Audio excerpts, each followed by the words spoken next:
Bonjour à tous, la vidéo d'aujourd'hui a pour but de vous rendre incollable sur le test du qui 2. Je vous rappelle quand même qu'elle ne remplace en aucun cas le cours de Monsieur Bertrand.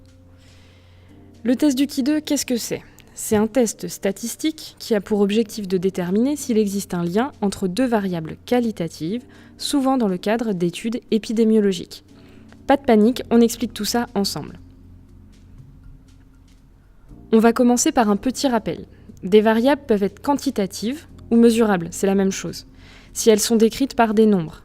Elles seront qualifiées de discrètes si elles ne peuvent prendre qu'un nombre fini de valeurs, c'est le cas par exemple du nombre de pages d'un livre, et de continues si elles peuvent prendre un nombre infini de valeurs. C'est le cas de la taille par exemple, qui peut prendre hypothétiquement n'importe quelle valeur. Les variables quantitatives continues seront d'ailleurs souvent présentées sous la forme d'intervalles pour des questions pratiques. Mais celles qui nous intéressent ici, ce sont les variables qualitatives, ou variables C pour Monsieur Bertrand, qui seront décrites par un mot.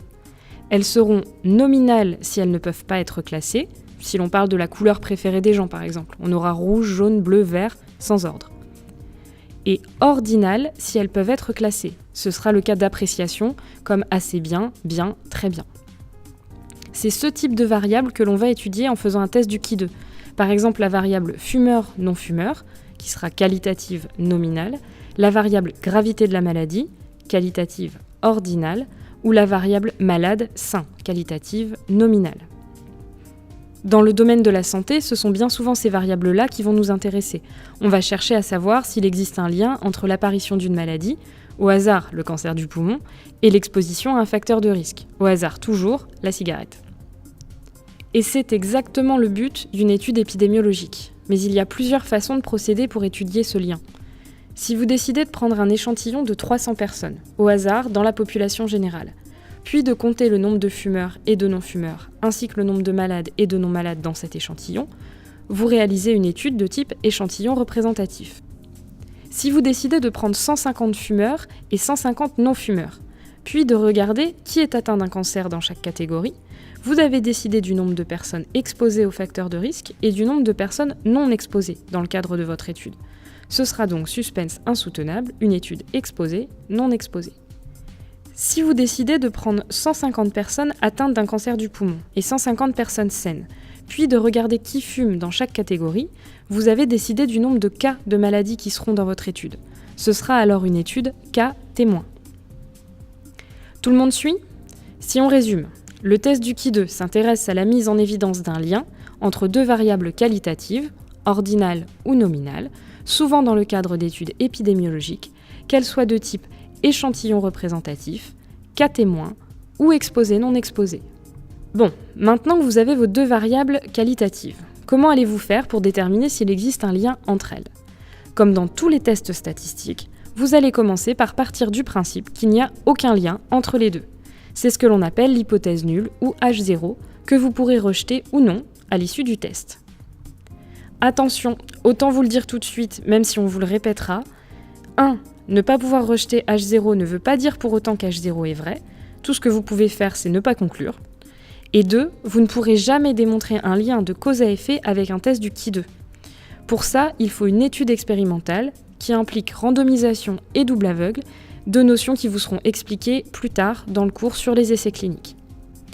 L'objectif, en fait, c'est de parvenir à remplir ce que l'on appelle un tableau de contingence, à partir d'un énoncé. Imaginons un échantillon, composé de fumeurs et de non-fumeurs, de malades atteints d'un cancer du poumon et de personnes saines. On sait que sur les 300 personnes de l'échantillon, il y a 200 fumeurs, parmi lesquels 160 ont un cancer du poumon, et que sur les non-fumeurs, 15 ont un cancer du poumon.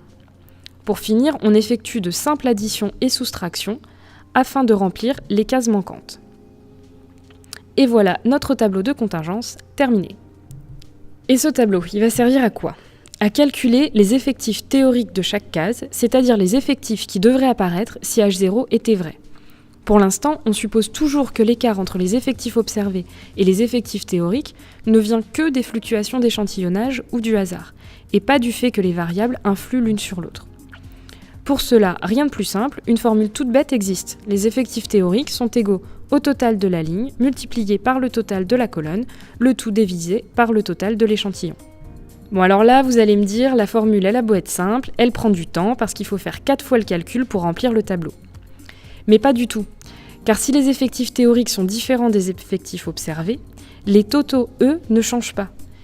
Il vous suffit donc d'en calculer un, de préférence celui pour lequel le calcul est le plus aisé, et de déduire les autres par simple addition-soustraction. Dans notre exemple, on aurait tout intérêt à choisir une des deux cases pour lesquelles le total de la ligne vaut 100, ce qui ne laisse que la division à poser. Bon, une fois que vous avez vos effectifs théoriques, qu'est-ce que vous en faites ? Vous allez les utiliser pour calculer la distance du qui 2, autrement dit le chiffre qui vous permettra de dire si un lien existe entre vos deux variables. On y arrive. Pour cela, vous utilisez la formule suivante. La distance du qui 2 est égale à la somme des différences entre les effectifs théoriques et les effectifs observés, mis au carré, et divisée par les effectifs théoriques.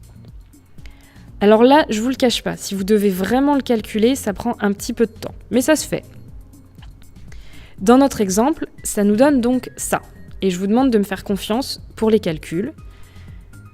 160 moins 116,7 au carré divisé par 116,7, plus 15 moins 58,3 au carré divisé par 58,3, plus 40 moins 83,3 au carré divisé par 83,3, plus 85 moins 41,7 divisé par 41,7 nous donne 116.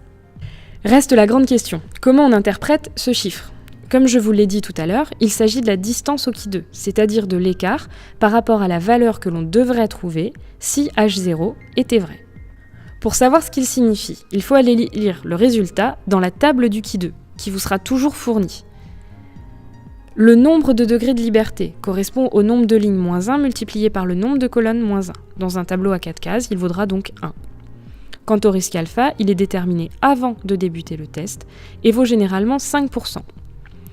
À quoi correspond ce risque ? Tout simplement au risque d'erreur que l'on accepte. Concrètement, un risque alpha de 5% signifie que l'on a 5 chances sur 100 de rejeter H0 alors qu'elle est vraie, autrement dit de conclure à un lien entre les variables alors qu'il n'y en a pas. Si on lit le tableau, pour un risque alpha de 5% et 1 degré de liberté, la valeur du qui 2 théorique est de 3,841. Or, nous avons trouvé 116. Le qui 2 calculé, 116, étant supérieur au qui 2 théorique, 3,841, la différence entre les effectifs théoriques et les effectifs observés est significative. Elle ne venait pas simplement de la fluctuation d'échantillonnage ou du hasard, ce qui indique un lien entre les deux variables. On peut donc rejeter H0 et accepter H1 au risque alpha de 5% de nous tromper. Si on avait trouvé un qui 2 calculé de 2,5 par exemple, nous n'aurions pas pu conclure. Il aurait été impossible de rejeter H0, car le qui 2 calculé aurait été inférieur au qui 2 théorique. Que le test montre une différence significative ou non, vous pouvez ensuite déterminer la p-value. Alors qu'est-ce que c'est ? C'est la plus petite valeur d'alpha possible pour que le test statistique montre encore une différence significative. On va prendre un exemple, ce sera plus clair. Imaginons une étude où on compare l'alimentation des enfants et les cas de diabète chez ces enfants une fois adultes. On accepte initialement un risque alpha de 5% et en calculant le qui 2 dans un tableau à 4 cases, on trouve un qui 2 de 7,368. Le nombre de degrés de liberté étant de 1 dans un tableau à 4 cases, on regarde dans la table du qui 2 et on trouve un qui 2 théorique de 3,841. Le qui 2 calculé est supérieur au qui 2 théorique, on a une différence significative. Maintenant, pour déterminer la p-value, nous allons observer la table pour voir quelle est la dernière valeur d'alpha pour laquelle le test était encore significatif. Vous remarquerez que le qui 2 calculé ne change pas, il reste à 7,368. C'est le qui 2 théorique qui va changer, à mesure que l'on prend des valeurs plus petites pour alpha. Pour alpha égale 0,02, ou 2%. Le qui 2 théorique vaut 5,412. On a encore une différence significative, on peut encore descendre. Pour alpha égale 1%, le qui 2 théorique passe à 6,635. On a encore une différence significative. Mais pour alpha égale à 1 pour 1000, le qui 2 théorique devient 10,827. Le qui 2 calculé est inférieur au qui 2 théorique, donc la différence n'est plus significative. On obtient donc une p-value de 0,01, que vous lirez aussi petit p inférieur à 0,01. c'est la dernière valeur d'alpha pour que le test du qui 2 montre encore une différence significative. En pratique, ça veut dire quoi ? Ça veut dire qu'en affirmant qu'il y a un lien entre l'alimentation des enfants et la survenue d'un diabète à l'âge adulte, on a moins d'une chance sur 100 de se tromper. Alors même qu'on avait décidé au départ que le test serait significatif si l'on avait moins de 5 chances sur 100 de se tromper. Notez bien que le risque alpha est décidé avant de procéder au test et que la p-value se détermine après avoir fait le test. Bon, jusqu'ici, ça semble simple. Un petit peu trop même. Il y a une petite condition pour appliquer ce test. Tous les effectifs théoriques doivent être supérieurs ou égaux à 5. Si ce n'est pas le cas, on doit regrouper les colonnes ou les lignes entre elles. Et attention, on doit toujours regrouper les plus petits effectifs entre eux d'abord. Bon, c'est sans doute pas très parlant pour vous, donc on va prendre un exemple avec des sujets fumeurs, obèses et témoins. Après un petit calcul des effectifs théoriques, on obtient ce tableau. Certains effectifs théoriques étant inférieurs à 5, on regroupe les lignes des obèses et des témoins, ce qui nous permet d'avoir des effectifs théoriques supérieurs à 5. Et maintenant, on peut appliquer la formule sans problème. Et si j'ai pas de colonne à regrouper ? Dans ce cas, pas de panique. On applique ce qu'on appelle la correction de Yates. On modifie donc juste un petit peu la formule de départ, et la distance du qui 2 devient la somme des observés moins les théoriques moins 0,5, le tout au carré, divisé par les théoriques. Voyez, c'est pas compliqué finalement. L'étape d'après consiste à déterminer l'importance de la liaison grâce à 2 mesures d'association, le risque relatif noté RR et le rapport des cotes ou odds ratio noté OR. Pour commencer, le risque relatif ne se calcule pas dans les études cas témoins. Il se définit comme le pourcentage de sujets atteints parmi les sujets exposés, divisé par le pourcentage de sujets atteints chez les non exposés. Sa valeur varie de 0 à plus l'infini, il est toujours différent de 1 quand on a mis en évidence une différence significative au test. S'il vaut 1, on est dans le cas où H0 est vrai. Il ne se calcule que dans un tableau à 2 fois 2 cases et ne se calcule pas dans une étude cas témoin. S'il est compris entre 0 et 1, il témoigne d'un effet protecteur du facteur d'exposition, et à l'inverse, s'il est compris entre 1 et plus l'infini, cela témoigne d'un effet délétère du facteur d'exposition. On passe maintenant à l'odds ratio. Il faut savoir qu'il peut se calculer dans tous les types d'études. C'est donc la seule mesure d'association estimable pour les études cas témoins. L'odds ratio, ou encore rapport des cotes de risque, ou rapport des cotes d'exposition, se définit comme le rapport entre le pourcentage de malades chez les sujets exposés, divisé par le pourcentage des non-malades chez les sujets exposés. Comme le risque relatif, l'odds ratio varie de 0 à plus l'infini. De la même manière, il est toujours différent de 1 quand on a mis en évidence une différence significative au test. S'il vaut 1, c'est qu'H0 est vrai. S'il est compris entre 0 et 1, on a un effet protecteur du facteur d'exposition. S'il est compris entre 1 et plus l'infini, on a un effet délétère du facteur d'exposition. Maintenant, pour vous entraîner un peu, on vous a préparé 2 exercices.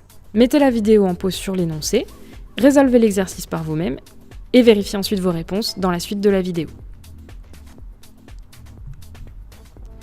On passe à la correction. On va commencer par repérer le type d'étude qui a été faite. Ici, on a fixé à l'avance le nombre de malades et le nombre de personnes non malades. Donc on a affaire à une étude cas témoin. On repère les 2 variables qui vont être comparées. Être malade, c'est une variable qualitative. Avoir eu l'ancienne ou la nouvelle technique de biopsie, c'est une variable qualitative aussi. On va donc comparer 2 variables qualitatives. Le test statistique qui permet de montrer la liaison est un test du qui 2. On fabrique un tableau de contingence pour rassembler les données. On va déjà rassembler toutes les données de l'énoncé. Puis, on complète par addition et soustraction. On peut maintenant lire les items. On pourra parfois répondre à plusieurs items avant d'avoir fait le test. Il n'y a pas besoin forcément de se lancer illico dans tous les calculs du qui 2. Ici, on va commencer le qui 2. On fixe le risque alpha, qui est de 0,05 d'après l'énoncé, et on calcule pour chaque case les effectifs théoriques avec la formule. Puis on calcule par soustraction avec les effectifs marginaux. Est-ce que tous nos effectifs théoriques sont supérieurs ou égaux à 5 ? Dans ce cas, oui. Donc on n'a pas besoin de la correction de Yates. On peut utiliser la formule classique pour calculer la distance du qui 2, qui vaut ici 24. On regarde ensuite la distance du qui 2 théorique dans les tables. Pour cela, on calcule le nombre de degrés de liberté. Ici, il y en a 1. Et on trouve que le qui 2 théorique vaut 3,841. Le qui 2 calculé est supérieur au qui 2 théorique, donc le test est significatif. Il existe bien une liaison entre le diagnostic de maladie et la méthode de biopsie. Ici, puisqu'on a affaire à une étude cas témoin, on ne peut pas utiliser le risque relatif, mais on utilisera l'odds ratio. La bonne réponse était donc la réponse D. Je vous remercie pour votre attention. On tient toutefois à vous rappeler que cette vidéo a pour but de vous expliquer les bases de la méthode du qui 2, mais qu'elle ne remplace pas le cours dispensé par Monsieur Bertrand. On vous souhaite bon courage pour cette année. À bientôt.